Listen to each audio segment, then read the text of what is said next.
সবাই শান্ত থাকবেন, সংযত থাকবেন, দিদির প্রতি ভরসা রাখুন, বাংলার মানুষের প্রতি ভরসা রাখুন।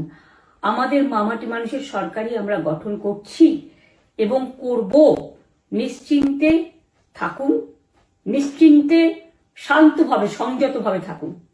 ওরা হামলা করলেও আপনারা এক্ষুনি হামলাতে যাবেন না। আমি জানি কালো বেহালাতে অনেক মারধর করেছে, রাতের বেলায় অনেক জায়গায় অত্যাচার করেছে। ভাঙড়ে আমার কর্মীদের যেভাবে পেটানো হয়েছে, রক্তাক্ত করা হয়েছে, এর জবাব ওদের দিতেই হবে আগামী দিন।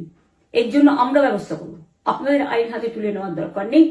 আর আমি প্রশাসনকেও বলবো, অনেক খেল আপনারা দেখিয়েছেন বিজেপির কথায়, দয়া করে কাউন্টিংয়ে আমাদের ছেলে মেয়েদের গায়ে বা মানুষের গায়ে বা কোনো রাজনৈতিক দলের গায়ে হাত দেওয়ার চেষ্টা করবেন না। অনেক পিটিয়েছেন, আর নয়, অনেক হয়েছে, আর না।